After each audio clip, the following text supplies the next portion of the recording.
Dear masters, ಕರ್ಮಚಕ್ರದಿಂದ ಹೊರಬರಲು ಕೆಲವು ಸುಲಭವಾದ ದಾರಿಗಳನ್ನು, ಕರ್ಮಚಕ್ರಕ್ಕೆ ಮುಕ್ತಾಯವಾಗಿ ಕರ್ಮಬಂಧಗಳಿಂದ ಕೆಲವು ಮಾರ್ಗಗಳ ಸಹಾಯದಿಂದ ನಾವು ಹೊರಬಹುದು ಅಂತ ಭೀಷ್ಮ ಪಿತಾಮಹನು ತಿಳಿಸಿದ್ದಾರೆ. ಮೊದಲನೇದಾಗಿ ಸಾಮಾನ್ಯವಾದ ಜೀವನವನ್ನು ನಡೆಸಿ. ಎರಡನೆಯದು, ಯಾವಾಗಲೂ ಸಕಲ ಸೃಷ್ಟಿಯನ್ನು ಪ್ರೇಮಿಸುತ್ತಾ ನೆರೆಹೊರೆಯವರನ್ನು ಪ್ರೀತಿಸುತ್ತಾ ಅವರ ಬಗ್ಗೆ ಶ್ರದ್ಧೆಯನ್ನು ತೋರಿಸಿ. ಮೂರನೆಯದು, ನಿಮ್ಮ ಮನಸ್ಸಿಗೆ ನೀವು ಯಜಮಾನರಾಗಿ ಬದಲಾಗಿ.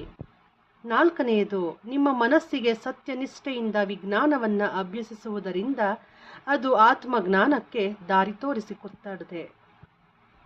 ಐದನೆಯದು, ನಿಮ್ಮಲ್ಲಿ ಅಂತರ್ಗತವಾಗಿ ಇರುವ ಶಕ್ತಿಯನ್ನು ಗುರುತಿಸಿ ಅದರ ಮೂಲಕ ಅನಂತವಾದ ಜ್ಞಾನವನ್ನು ಹೊಂದುತ್ತಿರಬೇಕು. ಆರನೇದು, ನಿಮ್ಮನ್ನು ಸರಿಯಾದ ದಾರಿಯಲ್ಲಿ ನಡೆಸಲು ನಿಮ್ಮ ಮಹಾಕಾರಣ ಶರೀರದೊಡನೆ ಅನುಸಂಧಾನಕ್ಕಾಗಿ ಸದಾ ಪ್ರಯತ್ನಿಸಿ. ಏಳನೆಯದು, ಮಿತಿಮೀರಿದ ಕೋರಿಕೆಗಳಿಂದ ಹೊರಬನ್ನಿ. ಎಂಟನೇದು, ನಿಮ್ಮ ಜೀವನದಲ್ಲಿ ನಡೆಯುತ್ತಿರುವ ಪ್ರತಿಯೊಂದು ಸಂಘಟನೆಯನ್ನು ಸಂತೋಷದಿಂದ ಆಹ್ವಾನಿಸಿ. ಪ್ರತಿಯೊಂದು ಬದಲಾವಣೆಯು ನೀವು ಕಲಿಯುವುದಕ್ಕಾಗಿಯೇ ಬಂದಿದೆ ಎಂದು ನೆನಪಿನಲ್ಲಿಟ್ಟುಕೊಳ್ಳಿ. ಒಂಬತ್ತನೆಯದು, ಧೈರ್ಯದಿಂದ ನಿಶ್ಚಯ ಭಾವವನ್ನು ಹೊಂದಿ ನಿರಂತರವಾಗಿ ಸತ್ಯ ಸಾಧನೆಗಾಗಿ ಶ್ರಮಿಸಿ.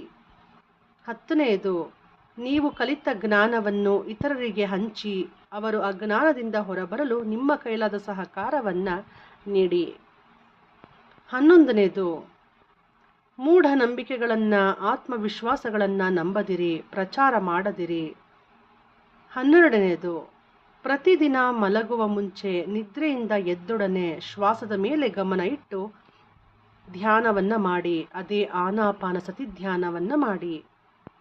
13ನೇದು, ಪೂರ್ತಿಯಾಗಿ ಶಾಕಾಹಾರವನ್ನು ಸ್ವೀಕರಿಸಿ, ಮಾಂಸಾಹಾರವನ್ನು ಖಂಡಿತವಾಗಿ ತ್ಯಜಿಸಿ.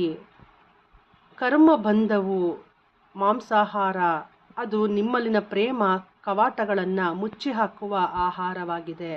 ಹಾಗಾಗಿ ಶುದ್ಧ ಸಸ್ಯಾಹಾರಿಗಳಾಗಿ ಮಾಂಸಾಹಾರವನ್ನು ತ್ಯಜಿಸಿ ಮಾಸ್ಟರ್ಸ್.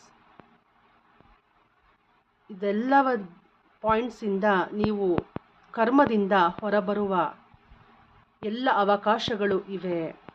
ಧನ್ಯವಾದಗಳು.